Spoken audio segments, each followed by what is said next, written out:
Shalom, salam sejahtera. Saudara yang dikasihi Tuhan, senang bisa berjumpa lagi di hari ini. Mari kita berdoa sebelum membaca dan merenungkan firman Tuhan.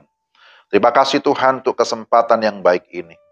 Tuntunlah kami, berilah pengertian, sehingga kami dapat memahami firman-Mu dengan baik. Dalam nama Tuhan Yesus kami berdoa. Amin. Mari kita mendengarkan firman Tuhan dari Mazmur 139, ayat 23-24. Selidiki aku ya Allah, dan kenallah hatiku.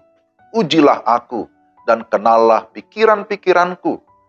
Lihatlah, apakah jalanku serong, dan tuntunlah aku di jalan yang kekal. Demikian firman Tuhan. Tema kita, Tuhan menyelidiki hati kita. Saudara yang terkasih dalam Tuhan, tentu kita sering mendengar kata integritas. Apakah integritas itu? Apakah integritas itu merupakan barang langka? Ada banyak kasus, misalnya istri tidak lagi percaya pada suaminya. Demikian pun sebaliknya. Ada suami yang selalu mencurigai istrinya. Ini karena masalah pil dan will. Pil pria idaman lain, will wanita idaman lain. Ada juga pemimpin atau pimpinan yang tidak lagi dihargai karena dianggap terlalu otoriter, mengandalkan jabatan ataupun kekuasaan.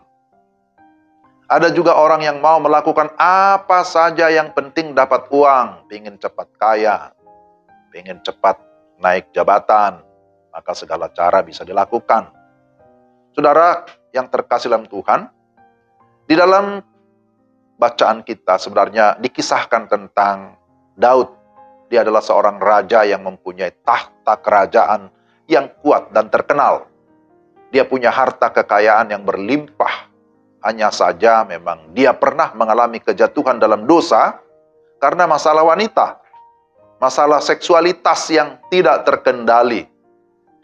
Dan untuk memuaskan hasratnya, dia mengorbankan orang lain dan hidup dalam kepura-puraan di balik otoritasnya sebagai raja. Sungguh menyedihkan, di manakah integritasnya. Namun ketika kita membaca Mazmur Daud, kita melihat ada titik balik atau pertobatan yang membawa pemulihan. Yang pertama, dia menyadari bahwa Tuhanlah yang menciptakan dia. Daud bersyukur karena kejadiannya yang dahsyat. Dia mengaku bahwa Tuhanlah yang membentuk kehidupannya sejak dari dalam kandungan sampai lahir dan bertumbuh. Dia tetap berada di dalam pemeliharaan Tuhan, berada di dalam penjagaan Tuhan. Ayat 13-14. Yang kedua, memiliki kesiapan untuk dikoreksi oleh Tuhan. Daud berkata, selidikilah aku ya Allah dan kenallah hatiku. Dia siap untuk dikoreksi. Dia siap untuk diuji. Apakah pola pikirnya sesuai dengan apa yang Tuhan mau? Dia juga siap untuk diawasi, bahkan dituntun dalam perjalanan hidupnya. Ini adalah sikap kerendahan hati yang merindukan adanya pemulihan integritas. Jika selama ini integritasnya diragukan karena dosanya, maka dia mau agar Tuhan menolong dia. Dia mau menjadi pribadi yang dapat dipercaya, menjadi pribadi yang dapat diandalkan, menjadi pribadi yang dapat dicontoh. Dan terlebih menjadi pribadi yang bisa dipercaya oleh Tuhan. Itulah yang kita lihat bahwa dia memiliki kesiapan untuk dikoreksi ataupun diuji. Selidikilah aku ya Allah. Yang ketiga, saudara, penyerahan hidup kepada Tuhan. Bahwa setiap orang yang sudah bertobat dan menyadari siapa dirinya, selanjutnya mau menyerahkan diri secara total kepada Tuhan. Mau memberi diri dipimpin oleh Tuhan, diarahkan oleh Tuhan, sehingga berjalan di jalan yang benar, dan bisa memberikan pengaruh kepada orang lain, menuntun juga orang lain supaya hidup dalam kebenaran.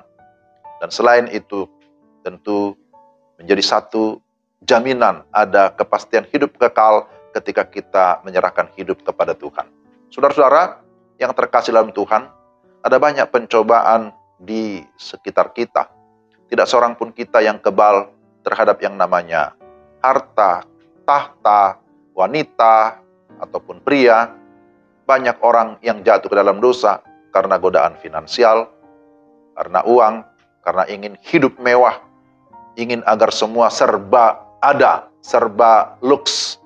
Ada godaan kekuasaan atau kedudukan, ada godaan seksual yang merajalela. Media sosial mempertontonkan pornografi, porno aksi, godaan untuk selingkuh. Itu bukan rahasia lagi, saudara-saudara. Apakah saudara kuat menahan diri? Kita bisa menahan diri atau menguasai diri, kita tetap berdiri teguh jika kita menyadari siapa kita dan selalu ingat akan Tuhan yang Maha Kudus, Tuhan yang Maha Kuasa, yang menciptakan kita, yang terus mengawasi kehidupan kita. Selalu perhadapkan diri dengan Tuhan dan menyatakan kesiapan untuk selalu dikoreksi dan diawasi oleh Tuhan. Mata Tuhan dikatakan menjelajah ke seluruh, ke segala penjuru.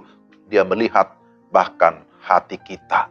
Karena itu mari kita memberi diri dituntun oleh Roh Kudus, sehingga kehidupan kita tiap-tiap hari berjalan sesuai dengan kehendak-Nya. Mari kita berdoa. Tuhan, terima kasih untuk firman-Mu yang sudah mengingatkan kami, sekaligus meneguhkan kami, agar kami hidup sebagai anak-anak Tuhan yang sungguh-sungguh mau menyerahkan hidup, mau dikoreksi, mau dipimpin oleh Tuhan, sehingga kehidupan kami boleh menjadi lebih efektif, berguna, menjadi berkat bagi banyak orang.